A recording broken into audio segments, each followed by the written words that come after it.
कहानी है दो देशों की राजा के। एक का नाम पांडु था और एक का नाम सूर्यदेव था। दो राजाओं के बीच आपस में बहुत गहरा दोस्ती था। पांडु राजा के देश में रहते थे एक बुरे आदमी। वो आदमी सूर्यदेव राजा के नागरिकों के ऊपर बहुत अत्याचार करता था।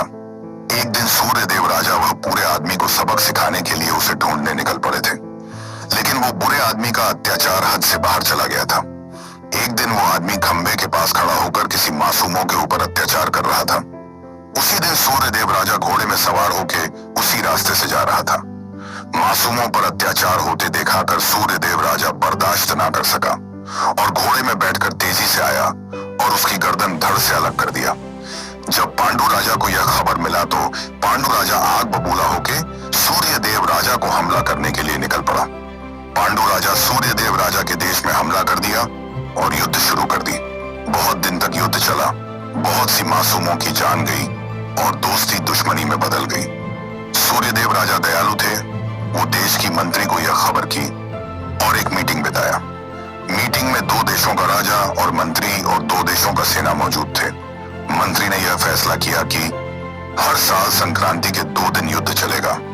इसमें कोई कानून, कोई प्रशासन नहीं आएगा और वह युद्ध में जो जीतेगा वह 1 साल तक दोनों देशों में राज करेगा और 1 साल तक कोई मासूमों का खून नहीं बहेगा।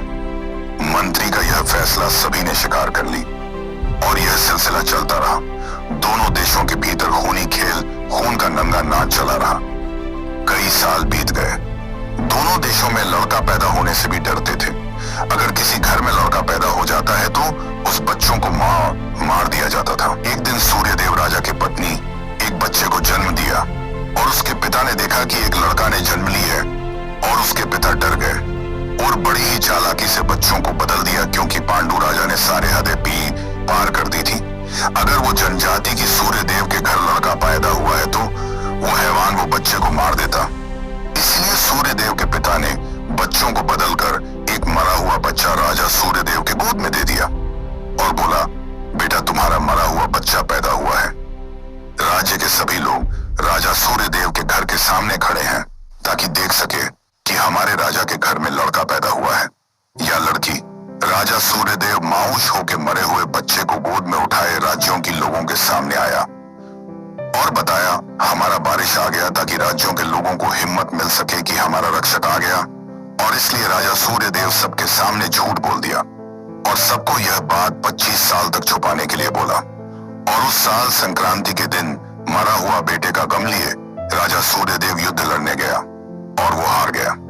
राजा सूर्यदेव हार कर अपने घर लौटे और अपने पत्नी का सिंदूर और मंगलसूत्र उतार दिया और खुद एक अंधेरे कमरे में जाकर खुद को बंद कर लिया। राजा सूर्यदेव का पुत्र के नाम अर्जुन था। वह बच्चा शहर के रास्ते में पला बड़ा फुटपाथ में सोता रहा। 25 साल बाद एक दिन किसी ने वह बच्चा को गोद लेना चाहा। बचपन से अर्जुन का कोई फैमिली नहीं थी तो अर्जुन ने सोचा कि हमें एक फैमिली मिल जाएगा। अर्जुन को यह पता नहीं था कि जिसने उसे गोद लेने के लिए आया है वह बुजुर्ग आदमी, वह उसी का दादा है। वह बुजुर्ग आदमी गोद लेने के बाद अर्जुन को अपने साथ अपने राज्य में ले गया और सबसे मिलाया और सारी सच्चाई बताया। अर्जुन ने सारी सच्चाई सुन के सोचा कि मैं तो यहाँ आके फंस गया हूँ। तभी अर्जुन ने फैसला किया कि यहाँ से भाग जाऊंगा। अर्जुन और उसका दोस्त भागने वाला था। तभी एक बड़ी गाड़ी आकर खड़ा हुआ और गाड़ी से एक बुजुर्ग आदमी और एक लड़की उतरी। लड़की को देखकर अर्जुन के हाथ से बैग छूट गए, क्योंकि अर्जुन ने लड़की को पसंद कर लिया और जाने का फैसला कैंसिल कर दिया। अगला दिन दादाजी ने बताया कि अर्जुन को पूरी राज का भ्रमण कराया जाए। सारथी रात लेकर आया और अर्जुन के साथ अश्लील भ्रमण के लिए निकल गया। घूमते घूमते जा पहुंचा पांडु राजा के गेट में। घोड़ा रुक गया। सारथी ने घोड़ा को चलाने की कोशिश किया, लेकिन घोड़ा आगे नहीं बढ़ा। फिर अर्जुन ने लगाम पकड़ लिया और घोड़ा दौड़ने लगा और जाकर पांडु राजा के घर में रुका। पांडु राजा चौंक गया। सारथी ने अर्जुन को कहा, मूंछों पर दांव मारो और जांघी पर ताली मारो। अर्जुन ने वैसा ही किया और पांडु राजा की मुझे हिल गई। संक्रांति के दिन सामने था। युद्ध का न्योता बांटे जा रहा था। अर्जुन बहुत घबरा गया और युद्ध के दिन अर्जुन और उसका दोस्त भाग गया। जैसे ही ट्रेन चलने लगा, खिड़की से अर्जुन ने देखा कि पांडु राजा घोड़े के पीछे सारथी को बांध के छोड़ दिया। यह सब देखकर अर्जुन को बहुत गुस्सा आया और वह वापस आ गया और आके पांडु राजा का जितना सेना था सबको मार गिराया और पांडु राजा को हारा दिया। पांडु राजा ने पुलिस को बताया कि बाहर का कोई आकर मेरे बेटे को मार दिया। राजा सूर्यदेव के घर पुलिस पहुंचा और अर्जुन से पूछताछ करने लगा।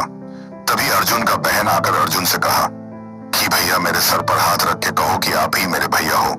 अर्जुन ने सर नीचे कर लिया। तभी सबने समझ लिया था कि यह हमारा राजकुमार नहीं है। तभी दरवाजा तोड़कर राजा सूर्यदेव बाहर आया और पुलिस को लात से मारा और बोला कि भले यह मेरा पुत्र नहीं है लेकिन है तो एक मसीहा। अरे हमारा संतान तो 25 साल पहले मरा हुआ पैदा हुआ था। तभी दादाजी बोल उठा, कौन कहता है ये तुम्हारा बेटा नहीं है? ये तुम्हारा ही बेटा है। तुम्हारा बेटा पैदा होने के बाद उस हैवान से बचने के लिए मैंने तुम्हारा बच्चा बदल दिया था, पर अर्जुन को मैंने कभी अकेला नहीं छोड़ा। दादाजी ने सारे सच्चाई बता दी और अर्जुन ने सारा लाश लेकर पांडु राजा के घर पहुंचा। पीछे पीछे सारा गांव वाला चला गया और पांडु राजा के सामने सारा लाशें फेंक दी। पांडु राजा अकेला हो गया। तभी पांडु राजा को अक्ल आया, जिंदगी का अहमियत पता चला। अर्जुन ने बताया असली जिंदगी का मतलब और पांडु राजा बदल गया और अर्जुन को दोनों देशों का राजा घोषित कर दिया। उसे दिन के बाद दोनों देशों में कोई खून खराब नहीं हुआ और लोग शांति से जीने लगा। सुकून भरा जिंदगी अर्जुन ने दे दी। असली जिंदगी का मतलब है जियो और जीने दो। ये कहानी कैसा लगा कमेंट करके जरूर बताएं और अच्छा लगा है तो लाइक, शेयर एंड सब्सक्राइब जरूर करें।